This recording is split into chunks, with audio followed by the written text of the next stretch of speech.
So, discuss tayo. Problem 4.5 sa board work. So, before tayo proceed sa solution, discuss muna natin yung preparations natin bago mag-solve. So, first, nilagay ko yung, yung Fy and Fc prime. Kasi gusto kong nalagay dito kung ano yung mga bagay na dumedepende sa kanilang dalawa. So, for Fy, first is yung ating epsilon S or minsan epsilon T. Saan ba yung ginagamit? So, para ma-determine natin yung phi na gagamitin natin o kaya kung siya ba ay tension controlled, compression controlled.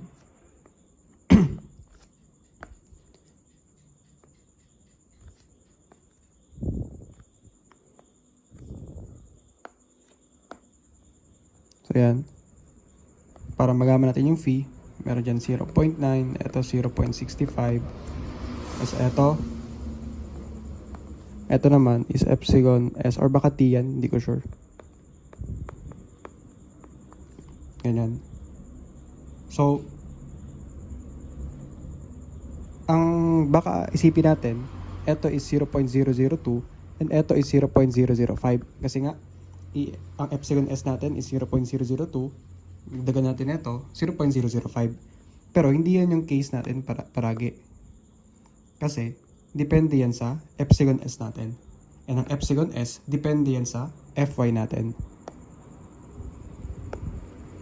So, si epsilon S is simply Fy divided by 200,000. So, if Fy natin is 414, siya ay 0.0021.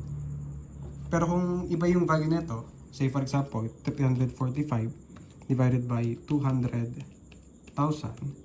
So, ang value niya is 0.0017. So, magbabago yan. Ito 0.0017. Ito magiging 0.0047.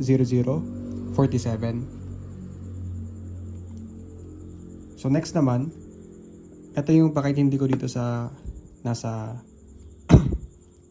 code. Ang nabasa ko kasi doon, for Fy other than 420, meaning if si Fy ay hindi equal kay 420, yung ating minimum height is simply yung ating factor for H-min times 0.4 plus Fy over 700. So, itong H-min, marami yan values. For simply supported, yan ay L over 16. So, kung dito siya 420, L over 16 times eto, in which meron yan Fy. Pero, additional correction, siguro ang tigamin dito is grade 60. Kasi pag grade 60, ang conversion niya 414. Pero kung sa ibang reference, 420. So, if ang ating gagamitin is either 414 or 420, then no need to apply this. So, may proof tayo dyan mamaya. So, eto, for Fc prime, ito yung dalawang bagay na nakadepende kay Fc prime. First is yung ating beta na coefficient. May graph din yan.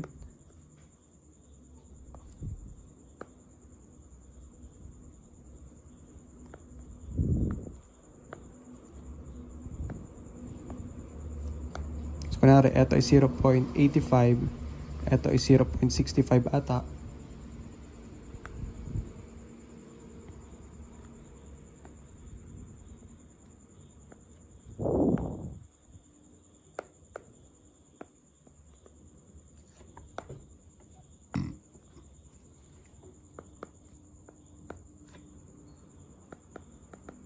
So, sinasabi lang nito, kapag yung ating Fc prime ay in between 17 and 18, ang value ng ating beta is 0.85. Pag siya ay greater than 55, siya ay 0.65 naman. And kapag siya ay in between 28 and 55, gagamit tayo ng linear interpolation para makuha natin yung exact beta niya. Then, additionally, eto galing kay Sir Pabs, eto yung isa pang purpose ng Fc prime is ma-determine natin if ano yung mag-govern between dalawang Romin. So, meron tayong dalawang Romin. Meron tayong 1.4 over Fy. Tapos, meron tayong 0.25 square root of Fc prime divided by Fy. So, bakit natin siya in-equate? Kasi, pareho lang naman siya Romin, di ba? rho min to, so pwedeng equate siya. So multiplying both sides by Fy, cancel out lang naman to, natira is 1.4, 0.25 square root of Fc prime. So kapag tig-shift solve natin to, ang value ni Fc prime ay 31.36. And ang sinasabi doon, based sa explanation, kapag yung Fc prime natin is less than sa 31.36, yung value ng ating rho min na mag-govern is etong 1.4 over square root of Fy. Pero pag mag-exceed tayo sa 31.36, then etong 0.25 Fc prime over Fy yung ating gagamitin. So, dyan natatapos yung preparations. Then, start na tayo sa given. So, yung given natin is, sa given pag natin, ang ginawa ko na lang dito is, lahat ng units dito, di ba, kunwari meron tayong Kn. Yung mga Kn, gagawin kong Newton. Tapos, yung mga meters, gagawin kong millimeters. Para maiwasan natin yung mga confusion sa signs and kung kailan tayo magko-convert. So, ayun, for length, meron tayong 7.2 meters, gawin natin 7,200 millimeters. Then for h, yung ating minimum height para sa simply supported is L over 16. Tapos since kung strict tayo sa code, kung di talaga siya equal sa 420, then gagamit tayo ng multiplier na to. So, yung multiplier natin is simply 0.4 plus 414 divided by 700. Ang sagot dyan is 446.14. Pero, say for example, hindi tayo gumamit netong multiplier. 7,200 divided by 16 is simply 450. Eh kung i-round up lang natin to, 450 lang naman siya. Kaya siguro, pwede lagi natin i-assume na pag 414, kahit di na tayo gumamit ng multiplier. Kasi, di naman magbabago yung value na. Then for width naman natin, yung ating width naman is simply kagahati ng ating height. So, yan ay 225. Then, hanapin natin yung ating effective cover. Simply, clear cover plus diameter of stirrups plus diameter ng main bars natin divided by 2. Yung CC for beams, yan ay 40. Yung ating diameter of stirrups, yan ay assume kong 10. Then, for diameter ng main bars, sa lahat ng problems, sa 4.5 to 4.9, ang ginamit ko is 25 mm. Kasi kung 20, baka masyadong maliit, dumami yung bakal. Kung 32 naman, baka masyadong malaki, masyadong konti yung bakal. So, para medyo safe, ginit na ako na lang. So, ang nakuha ko is 62.5 yung ating effective cover. So, para makuha natin yung effective depth, yan ay simply yung height minus yung effective cover. So, for 50 minus 62.5, yan ay 387.5. Then, for dead load, ang conversion lang naman dito kasi, example, di ba ang 1 kN is simply 1,000 Newton, tapos ang 1 meter, 1,000 millimeters. So, cancel out lang naman to. Ay, baliktad. Cancel out lang naman to. Huh? Ay, hindi. Tama, ito. Cancel out yung units. Ito mo litera. Newton, millimeter. So, di naman magbabago yung value na. Pero yung unit, magbabago. Then, pati yung unit weight ng concrete, ginawa ko na rin na Newton, millimeter cube. So, same lang naman yung conversion factor. Sige, pakita natin.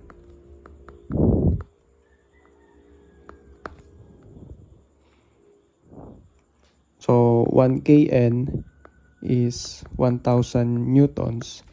Tapos, 1 meter is 1,000 millimeters. Cube natin kasi cube siya. Cancel natin yung cube. Tapos, kung yung 1,000, simplify natin, magiging na lang yung 24 times 1 over 1,000 raised to 2. Kasi 1 dito ang 1,000, dito 3. So, 24 divided by 1,000 square, ito lang naman siya. 2.4 times 10 raised to negative 5.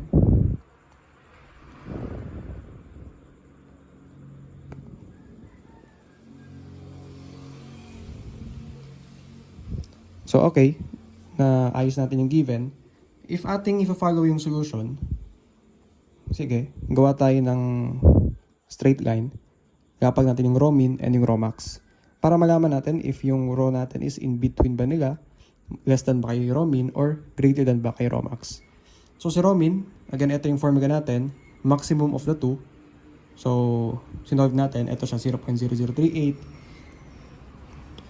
or feeling ko nga 0.0034 ata to, na mali na akong sulat. Tapos ito 0.0032. So, ang nag-govern is etong 1.4 over Fy. So, na-prove lang naman niya yung ginawa dito ni Sir Pabs na pwede pala itong gamitin na style. So, anyway, sa rho max naman tayo. Substitute 28, ito 414, 0.85. So, 0.021 si rho max. So, ngayon isolve natin si rho actual natin. Pero ang problema, wala pa tayong Rn. And to solve for Rn, ang kailangan natin is Mu and BD. So, yung BD, meron naman tayo. Meron tayong B na 225. Meron tayong effective depth na 387.5. Pero yung moment, wala pa tayo. So, isolve natin. So, ganyan lang. 1.2 DL plus 1.6 LL plus 1.2 ng self-weight natin. Bakit ba ganyan siya? Kasi di ba 1.2 DL plus self-weight plus 1.6 LL. So, pwede naman ito i-distribute. So, 1.6, okay. 1.2 DL plus 1.2 self-weight plus 1.6 LL. Pwede naman siyang gawin ganyan, di ba? Kaya, sineparate ko na lang. So, inuna ko dito yung, inuna ko dito yung 1.2 DL plus 1.6 LL. Tapos, negas ko na lang yung 1.2 times the self-weight.